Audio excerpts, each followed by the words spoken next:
Hello viewers, welcome to my channel, welcome to Agape TV. I brought you this powerful message from your favorite man of God, Apostle Michael Orokpo. As you listen to this message, you are going to bless mightily. Please don't forget to subscribe to our channel, click the button on your screen. Thank you. There are three major signs that the Bible gave concerning the church. Number one is affliction and hatred. Number two is the rise of false prophets. And number three is that the gospel of the kingdom must be preached in all the world. It said when this happens, then the end of the age shall come. Matthew 24. Let's look at verse 10 and 11.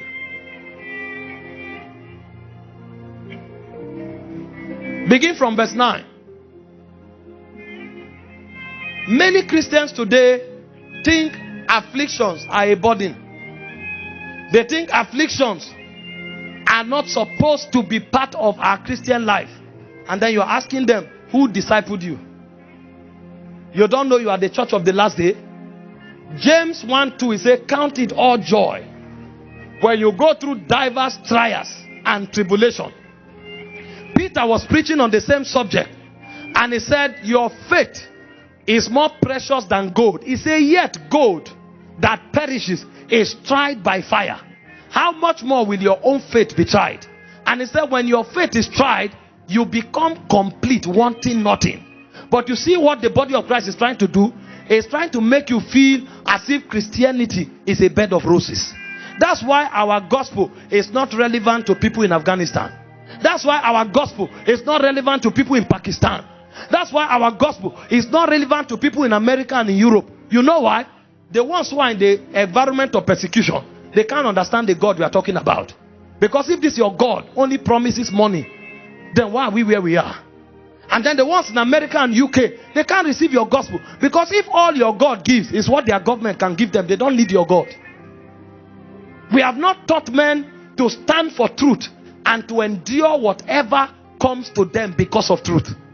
And so we still have a church that people are compromising in the office because their boss threatened them and they don't want to lose their jobs. You are not a Christian. You find many people compromising in the office because they want to win the favor of the boss. And a sister who sings in the church or a sister who prophesies in the church can sleep with her boss for a promotion. And then what she was taught is that she has the righteousness of Christ. And what she has done is not a sin, it's a mistake. It's a mistake. We can't endure affliction. We can't endure. Paul was speaking to his son Timothy. He said, endure hardship as a good soldier of Christ. That's how you prove yourself to Jesus. And so Jesus was teaching in Matthew 24 verse 9. He said, they shall deliver you up to be afflicted. They shall kill you. The gospel is not just God will save you, God will deliver you. If that's all you have heard, you will never be a kingdom agent. Because when they go and get stuff, you will escape. Did you not read about John Mark? When Paul and Barnabas were traveling, John Mark thought ministry was about standing on poster, about honorarium, until he started seeing persecution and he ran back. The next time they wanted to go for missionary journey, Barnabas said, we carry John Mark. Paul said, no way. I know you are the one who brought me to the apostolic community. I know you were part of those who encouraged me. I know you were part of those who established me in the church. But on this matter, no way. I'm a warrior of Christ. This guy is not ready. Because he was not taught the affliction dimension of the gospel. Many are lukewarm today. It is only affliction that will wake them up. Affliction, hatred. Nations will lock their doors against you. There are many nations, they hear you are a Christian, they will deny your visa. And if you are there, they will deport you if they don't imprison or kill you. It's a sign that we are in the last day. It says you will be hated. You will be hated. You have to develop a thick skin. If you are still that Christian that somebody spoke against, you go and lie on your bed and cry for 4 hours. You are not ready. They said, can you imagine? They spoke against me. Oh Lord, see what they are doing to me. Doing what? What has happened to you? Have you been beheaded? Have you been in prison?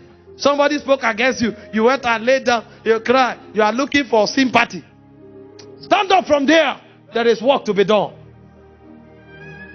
Who cares if anybody is angry with you? Who cares if they speak against you? There is too much work to do to be concerned about what somebody thinks. We are martyrs, ready to bear the witness of Christ in any situation we find ourselves. That is the readiness requirement. And it is one sign that will happen to the church as a proof that we have come to the last day. Jesus said, they hated me, they will hate you. And the apostles knew this very, very well. And all of them gave their lives for it. The second sign of the church is the rise of false prophets. Matthew 24 verse 10 and 11. He said, and then shall many be offended, and shall betray one another, and shall hate one another. Go to verse 11. And many false prophets shall rise, and shall deceive many. So it is false prophets that will bring the delusion into the church. And let me tell you something.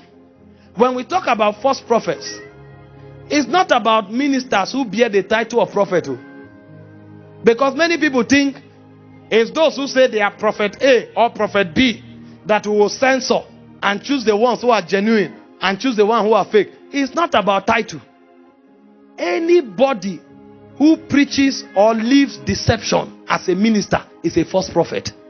Because the credential that the Bible gave there is that it said this false prophet, their job is to deceive many. So you can call yourself an apostle.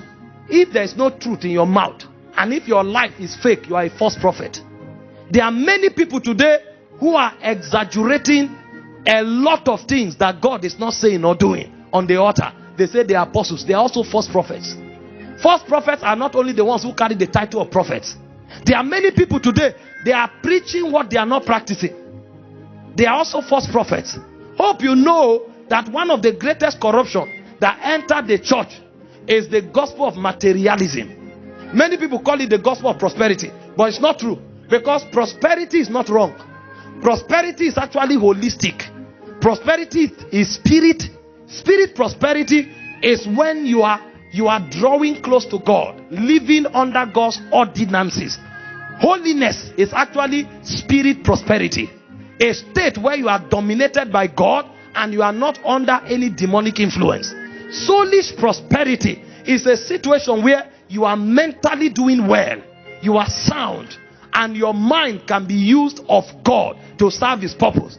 Bodily prosperity is divine health, and material prosperity is a state where God can entrust you with finances for his kingdom. So there's nothing wrong with prosperity. It is materialism and self-preservation that they brought into the church.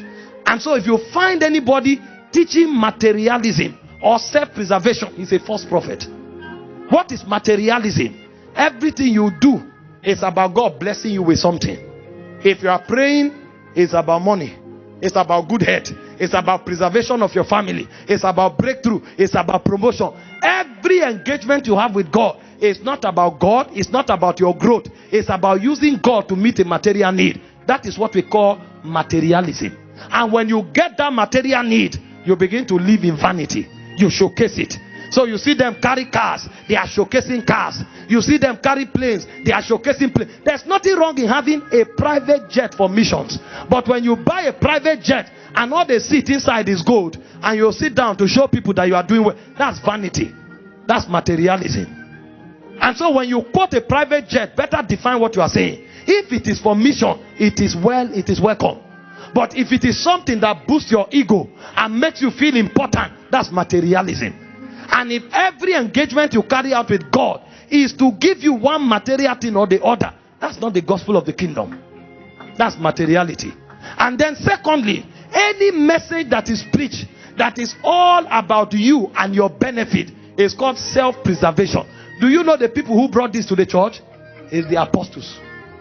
Those kinds of apostles are also called false prophets. This is the corruption that came to Africa from the Western world. Fasting became about blessing. Prayer became about blessing. Give, it shall be given unto you.